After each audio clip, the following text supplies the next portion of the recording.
C'est un moment important pour moi, français, de m'adresser à mes amis et camarades, principalement allemands.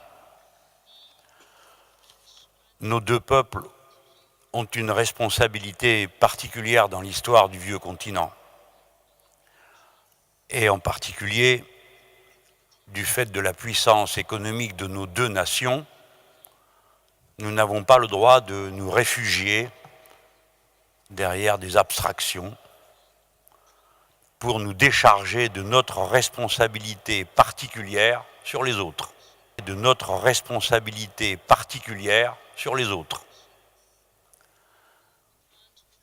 Il y a eu beaucoup de constats, de faits concernant les critiques et les solutions actuelles. Je n'ai pas l'intention d'en rajouter. Mais je veux vous dire que la première question que je me pose comme Français et comme internationaliste, c'est de savoir comment, dans mon propre pays, je peux changer les conditions de l'Europe.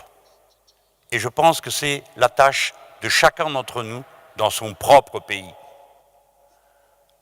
C'est une abstraction de croire qu'il va y avoir un mouvement général dans les 28 pays qui va nous décharger de la responsabilité particulière de changer la donne dans notre pays. Si d'ici quelques mois, les destins veuillent, et les électeurs, que je gouverne mon pays, qu'est-ce que je pourrais faire?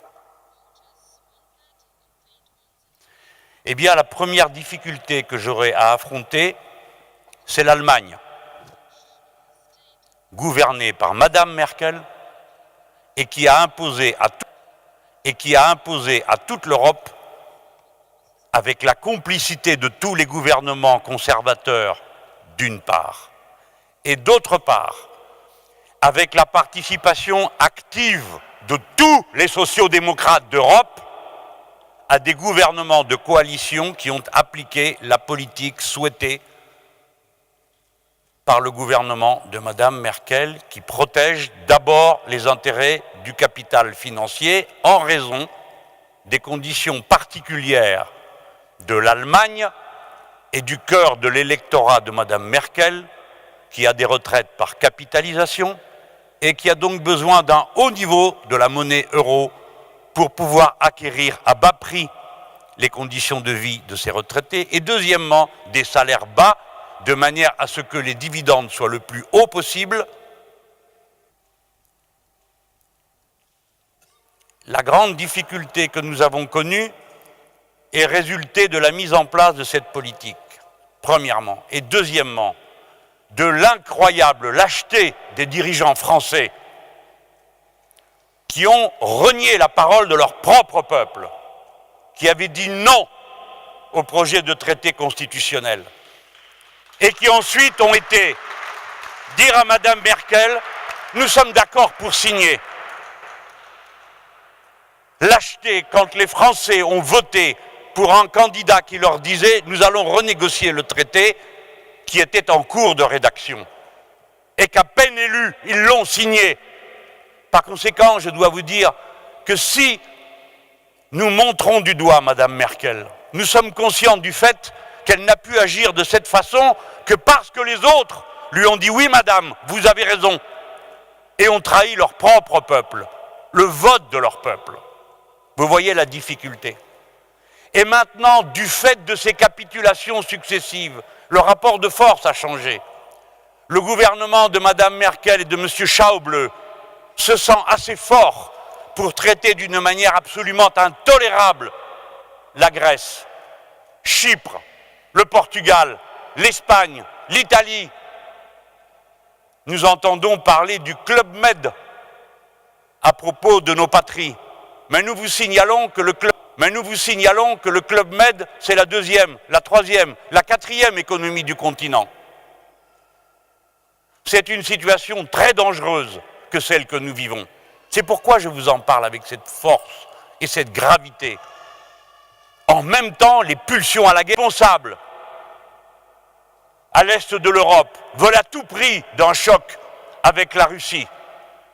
l'OTAN est déjà arrivée et a installé ses bases et ses fusées, eh bien c'est à nous de dire que les Russes ne sont pas des adversaires, ce sont des partenaires et nous ne voulons pas de la guerre avec eux.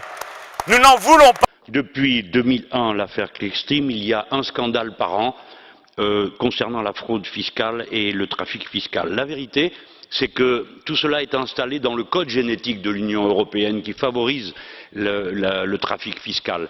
L'article 163 interdit l'harmonisation fiscale, donc cela revient à encourager le moins-disant. L'article 63 facilite toutes les transactions et interdit qu'on y mette une limite entre pays. Voilà la raison pour laquelle, parce que ce système est légal, vous avez réussi à élire comme président de la Commission la personne qui était responsable d'un de ces scandales. Et au bout de 2 réunions de la session de la Commission parlementaire, vous n'avez toujours rien trouvé. Mais le 26 avril prochain, les 2 lanceurs d'alerte qui ont révélé ce scandale, eux, vont être jugés. Ils risquent 10 ans de prison et 1 million d'euros d'amende. Dans ces conditions, avec le Panama Papers recommence la même histoire. La Société Générale, banque française, était sous contrôle de la BCE pendant qu'elle ouvrait des sociétés offshore. Son président a menti sous serment devant des parlementaires français. Mais qui est poursuivi? C'est moi, pour diffamation. Vous n'avez qu'une chose à faire ici, puisque vos dispositifs ne servent à rien, c'est protéger les lanceurs d'alerte, parce qu'eux payent cher leur courage pour nous tous. D'accord, merci. Ma prochaine question est la suivante. Ces derniers mois, on a beaucoup entendu parler des révélations du lanceur d'alerte Antoine Deltour, et notamment nous en France. Et il a été montré notamment que le Luxembourg a permis dans le plus grand secret à des multinationales comme McDonald's ou comme Pepsi de rapatrier tous leurs profits réalisés dans les pays d'Europe et de ne payer au final qu'1% d'impôts. Moi, quand j'ai préparé cette interview, j'ai été étonnée parce que mon mari a une petite entreprise et lui, il paye 33% d'impôts. Et du coup, la différence entre les deux me semblait énorme. Mais heureusement, vous avez déclaré que votre commission allait faire le nécessaire pour que cette injustice sociale devienne une priorité. Et du coup, j'ai été soulagée. Mais la question que je me suis posée ensuite, c'était, et c'est peut-être une question très naïve, est-ce que finalement, vous êtes vraiment le mieux placé pour pouvoir mettre fin à cette injustice sociale? Parce que, et là, ça n'a rien de personnel et c'est pas du tout une attaque, mais je me demandais, confier à quelqu'un qui... Vous pouvez m'attaquer si non, je veux pas vous attaquer, pas du tout. Hein. Non, non, jamais de la vie, vraiment pas. Mais la question que je me posais, c'est confier à quelqu'un qui a été ministre des Finances pendant 18 ans du plus grand paradis fiscal en Europe, la mission de lutter contre l'évasion fiscale, est-ce que ce serait pas finalement un petit peu comme désigner chef de police un braqueur de banque? Oui, enfin, on dit souvent que les braqueurs et les braconniers constituent dans nos services de police les meilleurs éléments. Mais à part ça, oublions cela.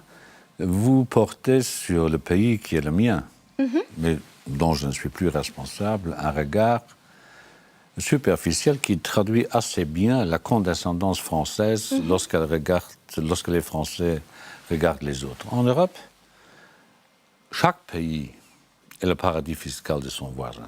Est-ce que vous êtes sûr et certaine que ce qu'on a appelé les tax rulings, donc les arrangements entre administration fiscale et entreprise, n'a pas eu cours en France? Laetitia, bonjour. Bonjour.